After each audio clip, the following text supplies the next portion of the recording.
할렐루야. 오늘 이 아침에 나오신 여러분들을 주님의 이름으로 축복합니다. 오늘은 9월 세 번째 주고 성령 강림 후 16번째 주일이자 기독교 교육진흥주일이기도 합니다. 기독교 교육진흥주일은 1929년 제3회 감리교 전국주일학교 연합회 총회에서 주일학교 배가운동 일환으로 4년간 이 진흥운동을 전개하는 것이 동기가 돼가지고 1933년부터 매년 9월 세 번째 주일에 이 기독교 교육진흥주일을 지켜오고 있습니다. 더욱이 요즘이 어떤 때입니까? 우리나라는 원래 전국 6,200여 초등학교 중에 131곳이 신입생이 없습니다.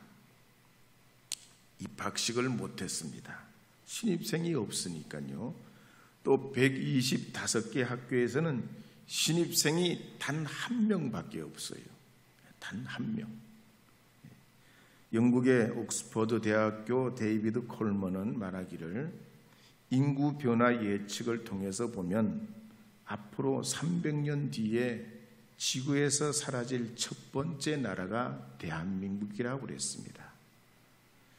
청년들이 3포, 5포를 넘어 M포를 하는 시대에 가장 중요한 원인이 이렇게 포기하는 이유가 뭐냐? 포기할 수밖에 없는 게 뭐냐? 돈 때문이라고 그랬어요. 너무 슬프잖아요. 청년 때는 돈이 없어도 그 젊음으로 우리의 여러 가지 이 세상과 역사 속에 자신을 뛰어들고 자신에게 주신 하나님의 재능으로 이 세상을 변화시켜가는 에너지가 있는 게 청년이 아닙니까? 그런데 돈 때문에 포기한다는 거예요.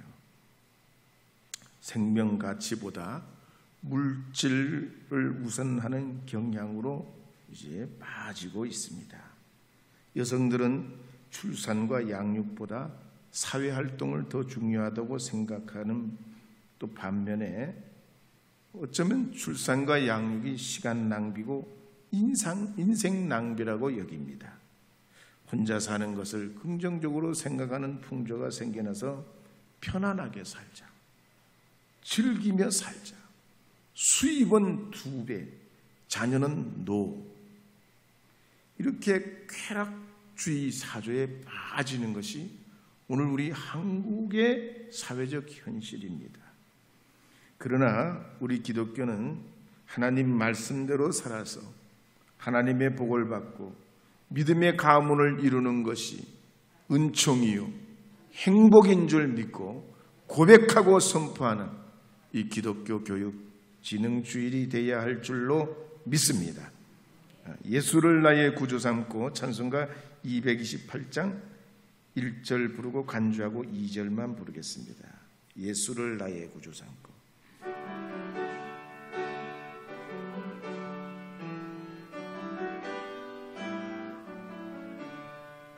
예수를 나의 구주 삼고 성령과 피로서 거듭 나니 이 세상에서 내 영혼이 하늘의 영광 누리도다. 이것이 나의 간증이요 이것이 나의 찬송일세. 나 사는 동안 끊임없이 구주를 찬송하리로다.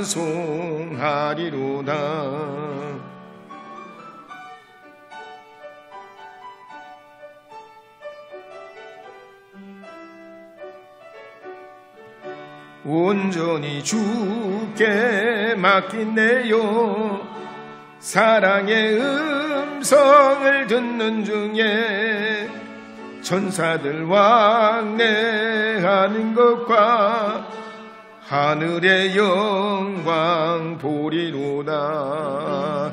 이것이 나의 간증이요 이것이 나의 찬송일세. 나 사는 동안 끊임없이 구주를 찬송하리로다.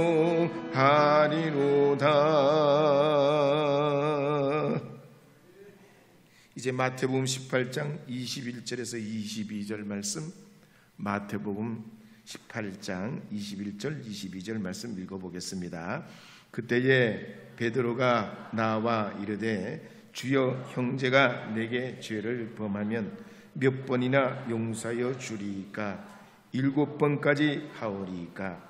예수께서 이르시되 내게 이르노니 7번뿐 아니라 7번을 70번까지라도 할지니라.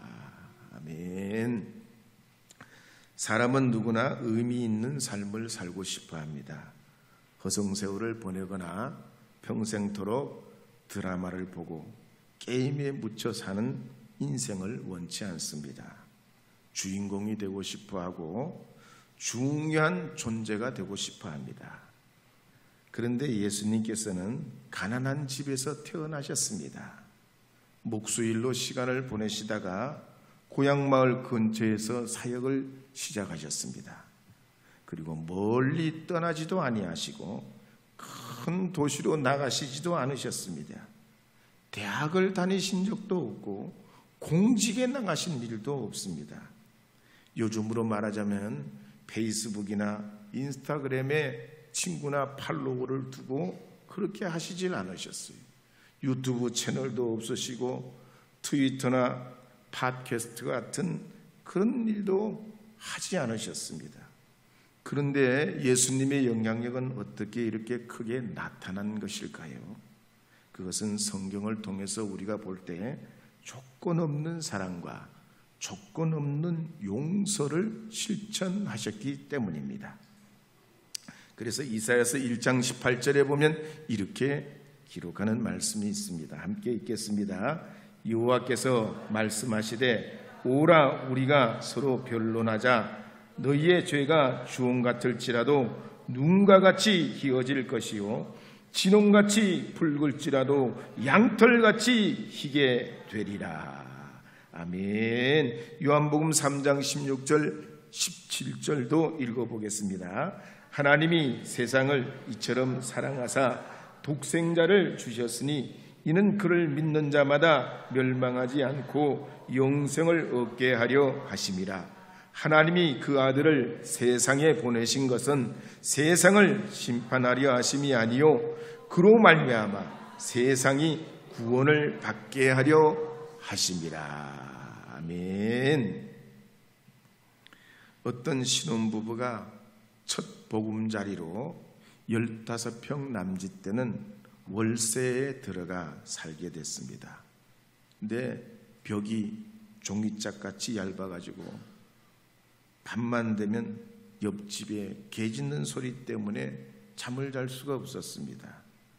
그 집 강아지는 뭐 때문에 그런지 밤만 되면 잠시도 멈추지 않고 짖어대는 겁니다.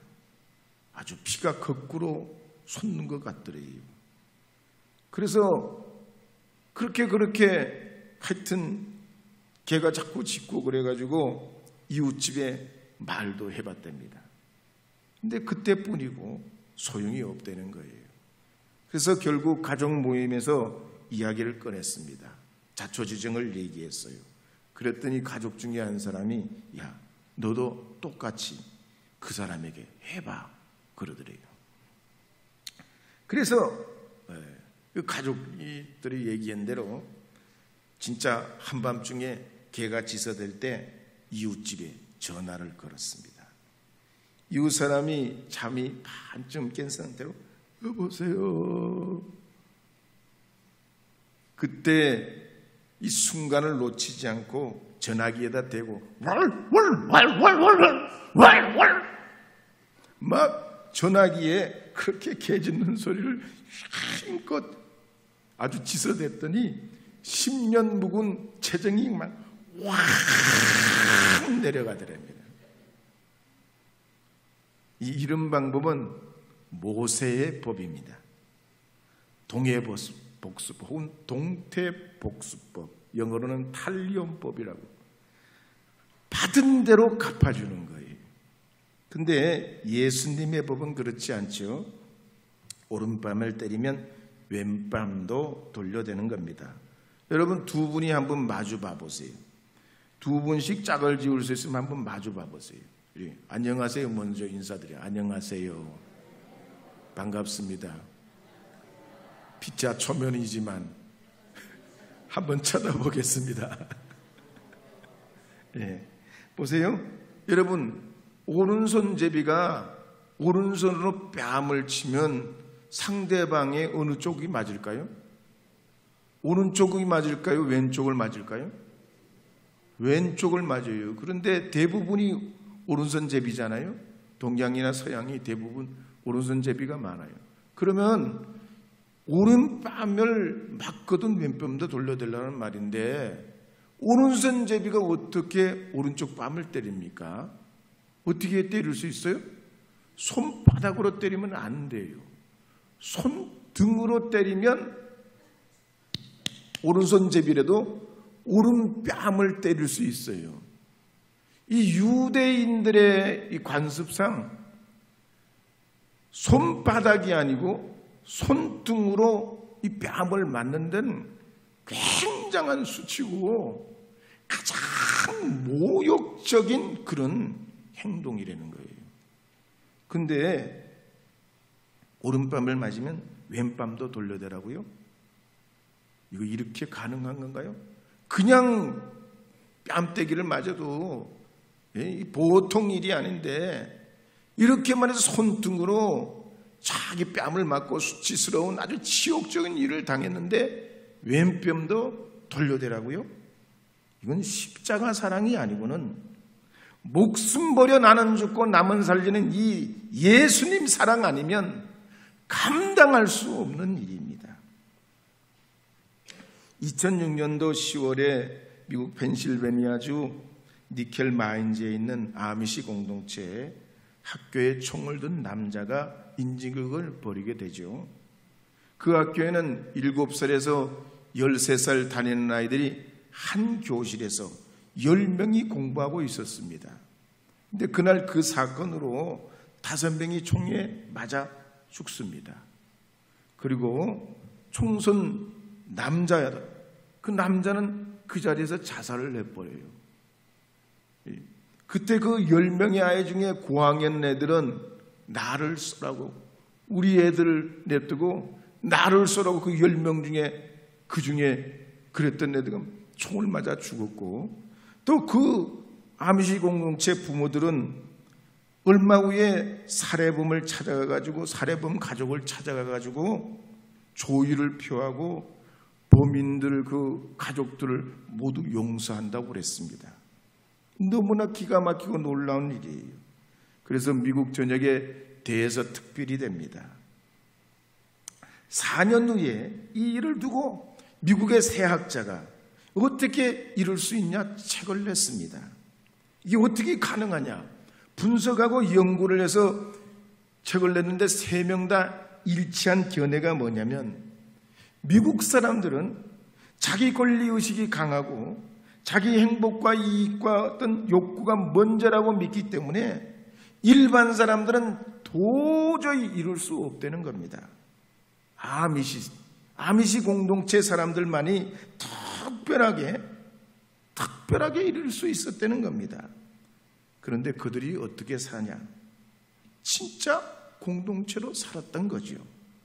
개인 이익보다 공동체 이익을 우선시하고 성경에 나오는 대로 살아계신 하나님을 믿고 그 말씀을 진리로 그대로 받아들이며 살았던 그런 무리들입니다.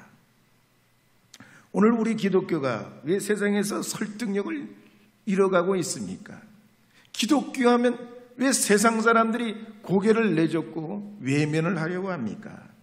우리가 성경대로 살지 않고 예수님이 말씀하신 가르침과는 전혀 딴판으로 우리 삶을 구현하고 있기 때문입니다. 더욱이 우리가 살아가는 이 현대사회는 인도주의와 도덕주의와 쾌락주의에 깊이 아주 뿌리 내리고 있습니다. 서로 돕자는 데는 이견이 없습니다.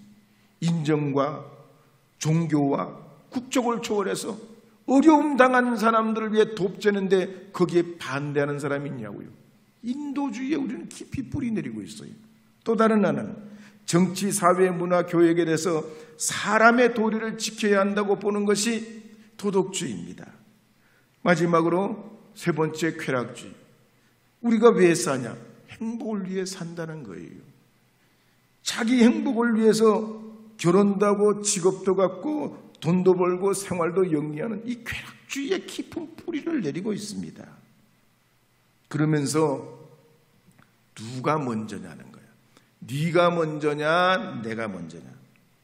네가 먼저 할래 내가 먼저 할래. 내가 먼저라는 거지요. 그러면서 경쟁하고 갈등하고 살아가는 것이 이 현대 사회입니다. 그런데 예수님께서 마태복음 18장에 세 가지 말씀을 하고 계십니다. 첫째는 천국에는 어린아이와 같이 자기를 낮추는 사람이 큰 사람이다. 두 번째, 잃어버린 양 한 마리 같이 작은 자라도 하늘나라에서는 귀하고 소중한 존재다. 세 번째는 형제를 용서하라라고 말씀하셨습니다. 그래서 마태복음 18장 22절에 보면 이렇게 기록합니다. 함께 읽어보겠습니다.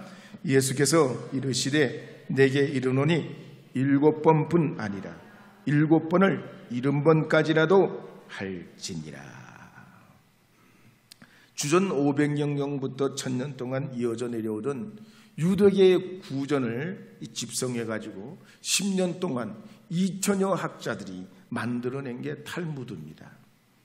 이 탈무드는 책이 한 20권 이상이 돼서 아주 너무나 방대합니다.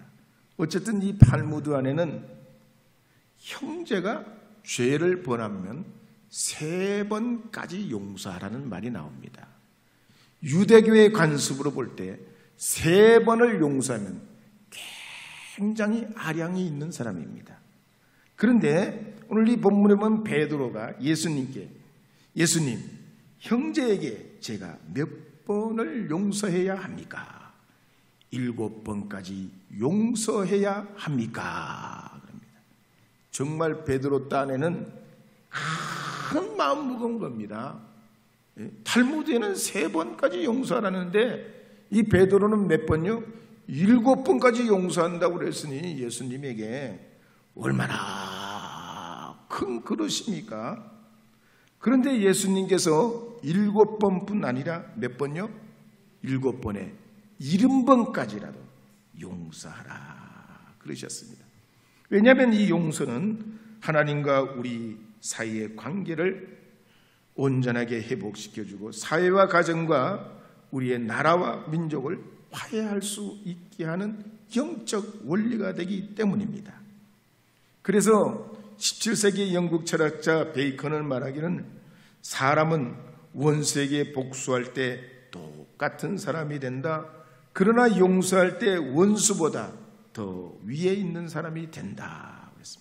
앤드류 카네기도 말하기를 적어도 우리 자신의 건강과 행복을 위해 원수를 용서하고 잊어버리자. 그게 현명한 지경. 용서하다 하다 안 되면 건강을 위해서라도 용서하라고 그럽니다. 실제로 미국의 건강잡지인 헬스데이 뉴스라는 건강잡지에서 보고하는 내용이 있습니다. 용서를 하면 육체적으로 스트레스가 현저히 줄고 혈압이 낮아지고 이 몸의 근육 상태가 좋아진다고 그랬습니다. 또 신체의 통증과 고통이 줄어들고 심장도 좋아지고 정신적으로도 용서하면 큰 행복을 얻고 인간관계가 더 친밀하게 된다고 그랬습니다. 그런데 여러분 어떻습니까? 용서가 쉽습니까? 예. 여러분 어떠세요? 쉬워요? 어려워요? 쉽지 않아요. 진짜 용서가 껄끄럽고 편치 않습니다. 제가 오래전에 농사를 지을 때 보리를 심어봤거든요. 잘 자라요. 예. 근데 이 보리를 추수할 때 되면 어떡하냐? 먼지가 얼마나 지독하게 많이 나는지 온몸이 따끔거리고 견딜 수가 없어요. 근데 보리밥은 무지 맛있어요. 보리밥은 무지 맛있어. 그 까칠한 보리가 말이죠, 주스를 내가지고 탈곡을 내가지고 말이죠, 밥을 지어놓으면 그렇게 맛있다는 얘기. 복숭아도 그렇잖아요. 복숭아, 여러분 복숭아 좋아하세요? 저도 복숭아는 좋아해요. 복숭아 껍질을 생각해 보세요. 아이고, 몸이 오싹해져. 간지럽고 그냥 그 복숭아 말이죠. 밤도 그렇습니다. 밤이 얼마나 맛있습니까? 달콤하고 말이죠. 그 식감이 얼마나 좋습니까? 근데 이 밤송이 생각해 보세요. 밤송이, 침이 숭숭 나 있는 이 밤송이 말이에요. 진짜 별로예요. 용서도 이와 같이 그렇습니다. 용서하기까지는 힘들고 어렵고, 그렇지만 용서하면 우리 안에 위대한 힘이 생깁니다. 세상의 만병통치약보다 더 좋은 약이 용서인 줄 믿으시기 바랍니다.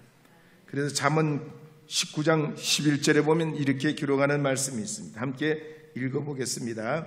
노하기를 더디하는 것이 사람의 슬기요, 허물을 용서하는 것이 자기의 영광이니라. 요한일서 4장 20절도 읽어보겠습니다. 누구든지 하나님을 사랑하노라 하고 그 형제를 미워하면 이는 거짓말하는 자니, 보는 바 그 형제를 사랑하지 아니하는 자는 보지 못하는 바 하나님을 사랑할 수 없느니라. 그렇다면 우리의 그 용서의 열쇠는 무엇일까요? 예수 그리스도입니다. 주님의 십자가가 용서의 열쇠고, 바로 주님의 십자가의 그 은혜가 용서로 나가는 길이 되는 줄 믿으시기 바랍니다. 미국 캘리포니아의 오션게이트 교회에 있었던 일인데, 어느 날 밤 그 마을에 10대 불량 청소년 9명이 교회에다 돌을 던져가지고 유리창을 무려 73장을 깨버렸습니다. 교회 입장에서는 재산상 손실이 너무 엄청나고 커요. 정신적 충격도 말이에요. 유리창이란 유리창 거의 다 깨버렸어요. 경찰이 수사에 나섰습니다. 그리고 소년들을 다 체포해가지고 법원으로 이송하게 됐습니다.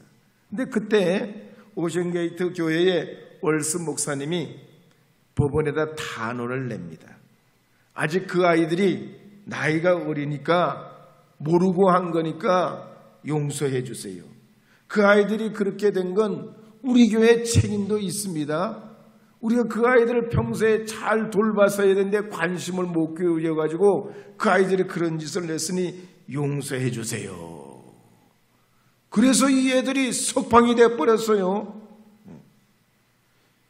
석방이 되고 나니까 이 아이들이 말이야 동네방네 다니면서 소문을 내기 시작합니다. 우리가 그 교회 유리창을 다 몽땅 깨버렸는데 월스 목사님과 교인들이 말이지 용서해가지고 우리가 교도소 가기 직전에 모두 풀려났단 말이지. 그 교회 목사님이 좋은 분이고 그 교회 교인들이 좋은 사람들이야. 얼마나 그 교회가 좋은지 몰라. 그 교회가 좋은지 몰라. 이게 소문이 나가지고요, 교회가 삽시간에 부흥하게 됩니다. 나폴레옹 일화에도 보면 나폴레옹이 유럽을 정복할 때 한밤중에 초소를 점검하러 나갑니다. 그랬더니 초소에 어떤 병사가 너무 지치고 피곤해가지고 총을 옆에 놓고 아주 잠을 자고 있는 겁니다. 병사가 잠을 자면 어디로 가야 돼요? 영창 가야 되는 거 아니에요? 근데 이 나폴레옹이 그 병사를 깨우질 않습니다. 오히려 그 병사의 소청을 가지고 자기가 보초를 쏘요. 그런데 한참 있으니까 이 병사가 잠에서 깨납니다. 눈을 떠보니까 나폴레옹 장군이 자기 대신 이 초소에 보초를 쓰고 있는 거예요. 너무너무 그냥 완전히 이건 그냥 천지개벽할 일이지. 근데 나폴레옹이 그때 그러면 야, 얼마나 피곤했냐, 얼마나 군대 생활이 힘들었냐, 위로해주고 용서해줍니다. 그랬더니 이 병사가 평생 동안 나폴레옹을 위해 충성을 했다고 합니다. 용서는 이렇게 힘이 있습니다. 사람을 일으켜 세우고 가정의 기둥이 되게 하고 나라와 민족을 세워가게 하는 근간이 되게 합니다. 그러나 용서가 없는 사회, 이런 가정, 이런 나라는 사람을 질식하게 만듭니다. 우울증에 걸리게 만들고 자살하게 만들고 원한이 쌓이게 하고 삭막한 사회가 되게 합니다. 오늘 우리 사회가 여러분 한번 면면히 살펴보세요. 분노하는 사람은 많습니다. 죽여야 된다고 하는 사람은 많아요. 심판하고 정죄해야 된다는 사람은 많습니다. 용서하는 사람은 얼마나 될까요? 예수님께서는 가늠하다 잡혀온 여인들을 두고 성난 군중들 앞에 죄 없는 자는 돌로 치라고 하셨습니다.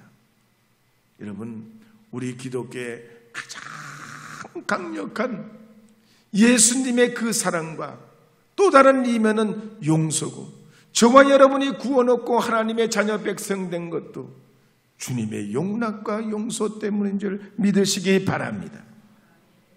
과거에 유대인 600명이 대학살을 당하고 그 중에 살아남은 엘리 비젤이 2006년도에 한 인터뷰에서 이런 질문을 받습니다. 나치가 용서가 되냐? 너희를 죽인 나치 그 독일 그 아주 악한 사람들이 용서가 되냐 물었습니다. 그때 이 엘리 비젤이 한 말이 뭡니까? 내가 누구라고 용서합니까? 나는 신이 아닙니다. 난 하나님이 아니에요. 나는 그들을 용서할 자격이 없습니다. 그랬어요. 여러분, 따지고 보면 사람은 사람을 심판할 자격이 없습니다.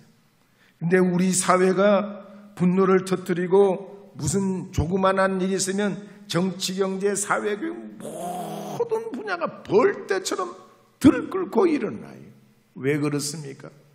인도주의는 있고, 또 도덕주의는 있고, 행복을 위해서 주장하는 쾌락주의는 있어도 예수님의 십자가, 나는 죽고 남은 살리는 이 기독교의 중요한 십자가의 사랑이 우리가 교류되기 때문입니다. 미국의 노스캐롤라이나의 달스 스톰 교수가 분노와 죽음에 대해서 연구를 했습니다. 의대생들을 대상으로 적대감을 조사하고 적대감이 높은 그룹과 낮은 그룹을 나누어 계속 추적 조사를 했습니다.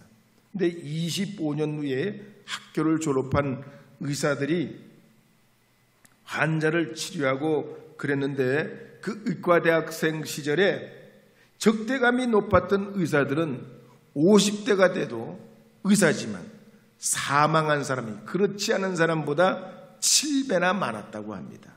심장병에 걸린 사람도 5배나 많았다는 거예요. 용서하지 않는 사람들이 말이에요. 남에게 적대감을 가지고 그렇게 으르렁거렸던 사람들, 심장병에 또 무슨 원인인지 모르지만 보통 사람보다 7배나 사망 확률이 높았다는 겁니다. 또 버클리 대학에서도 쥐를 3그룹을 나눠서 조사했습니다. 한 그룹은 쥐 한 마리에게 혼자서 실컷 먹을 수 있도록 먹이를 줍니다. 또 다른 그룹에는 5마리 쥐에게 한꺼번에 먹을 수 있는 먹이를 주고 서로 몸을 부비면서 먹을 수 있도록 해놨습니다. 그리고 마지막 3번째 그룹은 이 쥐에게 사람이 다정하게 사랑을 가지고 먹이를 주는 겁니다. 그랬더니 첫 번째 쥐는 혼자서 잔뜩 있는 대로 먹을 만큼 실컷 먹도록 혼자 먹도록 한 이 쥐는 600일을 살다가 죽습니다. 근데 두 번째 5마리 쥐가 서로 몸을 부비면서 먹었던 이 그룹의 쥐는 700일을 삽니다. 마지막으로 사람이 정성껏 돌봐주면서 이 쥐에게 사랑으로 먹이를 공급했던 이 쥐 그룹은 950일을 삽니다. 말 못하는 짐승도 사랑을 받으면 건강해지고 생명이 연장되듯이 우리 신앙인들도 십자가의 사랑 그리스도 예수의 사랑으로 용서하고 사랑하면 나도 너도 행복해지는 줄 믿으시기 바랍니다. 한번 따라하겠습니다. 용서하겠습니다. 용서하겠습니다. 용서하겠습니다. 여러분 곧 명절이 곧 다음 주에 다가오잖아요. 여러분의 주변에 그리스도 예수의 은혜로 용납하고 십자가의 사랑으로 서로 용서하는 참된 그리스도인으로 살아가는 여러분 되시기를 바랍니다. 찬송가 257장 함께 불러보겠습니다. 257장.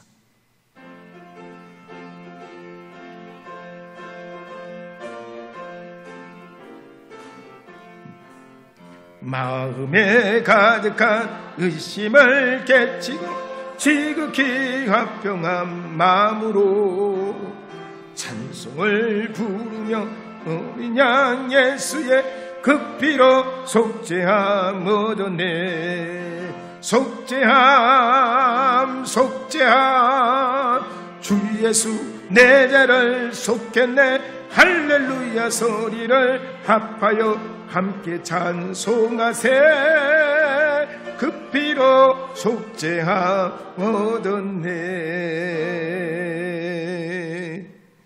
한 가지 이야기를 하고 말씀을 마무리하려고 합니다. 조영기 목사님 설교집에 보면 이런 얘기가 나옵니다. 교회에 어떤 자매가 오랫동안 안면 마비가 와서 고생을 했다고 합니다. 치료를 해도 낫지를 않아요. 침을 맞고 목사님께 와서 안수를 여러 번 받아도 낫지를 않더라는 겁니다. 입이 돌아가고 얼굴이 이그러져 가지고. 얼굴이 예쁜데 이 얼굴이 그냥 이그러졌으니 얼마나 눈물을 흘리고 절망을 하냐 말이에요. 나는 이제 희망이 없고 이게 얼굴이 찌그러져 가지고 어떻게 살겠냐고 그렇게 합니다. 근데 그때 기도하는 도중에 감동을 하나님이 주시는데 이 자매가 마음속에 깊은 원한이 있다는 걸 깨닫게 해줘요. 그래서 목사님이 그 자매에게 질문을 합니다. 혹시 미워하는 사람이 있으세요? 마음에 맺힌 사람이 있으세요? 그랬더니 한참 머뭇머뭇거리더니 있다는 거예요. 누구냐고 그랬더니 시어머니, 시아버지, 시누이, 시동생 다 시자 들어가는 사람들이에요.